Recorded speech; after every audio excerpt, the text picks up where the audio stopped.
ഒരു പഞ്ചവർണ്ണ തത്തയാണ് കേട്ടോ. നോക്കിയേ, മുടിയെല്ലാം കണ്ടോ. എവിടെയാണ് വർക്ക് ചെയ്യുന്നത്? കുവൈറ്റില്. അപ്പൊ നമ്മുടെ കുവൈറ്റ് സുന്ദരിയാണ് കേട്ടോ ഈ ഇരിക്കുന്നത്. ഇതെന്ന് വെച്ചാല് ഭയങ്കര ഫ്രീസി ഹെയർ ആണ്. മൊത്തത്തിൽ കളർ അടിച്ച് ഡാമേജ് ആയതല്ലേ, മൊത്തത്തില് ഫുള്ളായിട്ട് ഡാമേജ് ആയിട്ടിരിക്കുവാണ്. നോക്ക്, ഇത് ഫുള്ള് കളറാണ് കേട്ടോ, പക്ഷെ മൊത്തത്തിൽ ഡാമേജ് ആണ് ഹെയർ മൊത്തത്തിൽ. അപ്പൊ നമുക്കതൊന്ന് ഞാൻ അയച്ചു കാണിച്ചു തരാം. കണ്ടോ, മൊത്തം ഡാമേജ് പിടിച്ചിട്ടിരിക്കുകയാണ്. അതിന്റെ ആക്ച്വൽ സിറ്റുവേഷൻ ഞാൻ ഡയറക്റ്റ് കാണിച്ചു തരാം. തിരിയടൗട്ടാ, കണ്ടോ ഹെയർ ഇരിക്കുന്നുണ്ടോ? അത് മൊത്തത്തിൽ ഡാമേജ്, ഫ്രിസിനെസ് മൊത്തം ഈ കളർ ചെയ്തിട്ട് കെമിക്കൽ ട്രീറ്റ്മെന്റ് ആണല്ലോ, അപ്പൊ അത് ചെയ്തിട്ട് ഫുള്ളായിട്ട് ഡാമേജ് ആയിട്ടിരിക്കുകയാണ് ഈ ഹെയർ മൊത്തം. കണ്ടോ?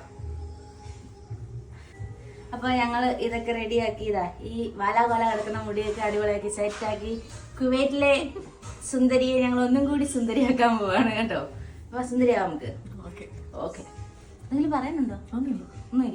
നമ്മളെ ഫുള്ള് ട്രസ്റ്റ് ചെയ്ത് വന്നിരിക്കുകയാണ് മോളെ, മൊത്തത്തിൽ വിട്ടു വന്നിരിക്കുകയാണ്. പഞ്ചവർണ്ണത്തെ നമുക്ക് മൈനയാക്കി എന്താ വീഡിയോസ് ഒക്കെ കണ്ടായിരുന്നു ഇൻസ്റ്റയില്. നമുക്ക് എവിടെ വരെ ആ ആള് പറ, എവിടെയാ പിടി. എന്നാലും നമുക്കിത് സെറ്റാക്കി അടിപൊളിയാക്കിട്ട് ലാസ്റ്റ് കാണിക്കാം അല്ലേ?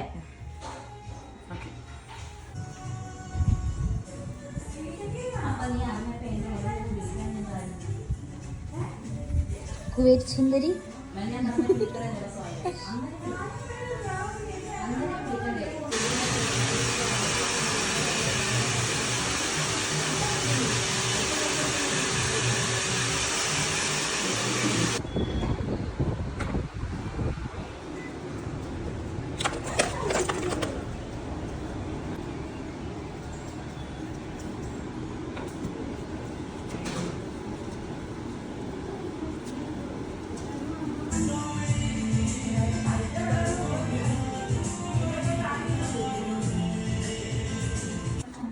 കുവൈറ്റ് സുന്ദരിയുടെ മുടി കണ്ടില്ലേ, അടിപൊളിയാക്കി സെറ്റാക്കി വെച്ച് കണ്ട കണ്ട ഭയങ്കര സോഫ്റ്റ് ആയി കേട്ടോ. അതൊട്ട് നോക്കിയടാ,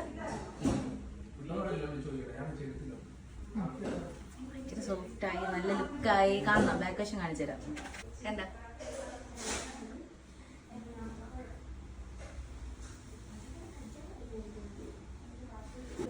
കണ്ട മക്കളെ, ഷൈനിങ് ഉണ്ടോ? വന്നിട്ട് തിളക്കാം. നോക്ക്, നല്ല ഭംഗിയില്ലേ, മാഷാ അല്ലാ. കണ്ടാ കണ്ടാ, ഷൈനിങ് ഉണ്ടോ മുടിയുടെ? അതേപോലെ തന്നെ ഭയങ്കര സോഫ്റ്റ് ആണ്, ഒന്നിനോടൊന്ന് നിൽക്കാതെ. കണ്ട, സെറ്റായിട്ടാണ് കേട്ടോ ഇരിക്കുന്നത്. അപ്പൊ കണ്ടില്ലേ, ആദ്യത്തെ മുടിയുടെ ഇതും ഇപ്പോഴത്തേക്കും കണ്ടില്ലേ, നല്ല ഇതായി പോയി. പിന്നെ ഇഷ്ടപ്പെട്ടോ? ഇഷ്ടപ്പെട്ടു, നന്നായിട്ടുണ്ട്. നല്ല ഡാമേജ് ആയിരുന്നു, ഇപ്പൊ നല്ല സോഫ്റ്റ് ആയി. നല്ല ഡാമേജ്, ഭയങ്കര ഡാമേജ് ആയിരുന്നു. ഇപ്പൊ നല്ല ഷൈനിങ്, നല്ല അടിപൊളിയായി സെറ്റായിട്ടുണ്ട് മുടി. കണ്ടാ, നമുക്ക് നല്ല ഭംഗിയുണ്ട്. പിന്നെ ഹെയർ കട്ട് ചെയ്യാൻ നിന്നിട്ടില്ല, ഓൾറെഡി അതെന്തോ ലെയർ കട്ട് ചെയ്താണ് ചെയ്തിരുന്നു. അതുകൊണ്ട് പിന്നെ അത് മാത്രമേ നമ്മൾ തൊട്ടിട്ടില്ല. ബാക്കി എല്ലാം പെർഫെക്റ്റ് ആക്കി കൊടുത്തിട്ടുണ്ട്. അപ്പൊ കസ്റ്റമർ ഹാപ്പിയാണ്, നമ്മൾ ഹാപ്പിയാണ്. നമ്മുടെ കുവൈറ്റ് സുന്ദരി എന്ന കുവൈറ്റിലോട്ട് പോന്നെ 4th തിരിച്ചു പോവാണ് കേട്ടോ. അപ്പൊ എന്താണ്? Thank you so much. Okay,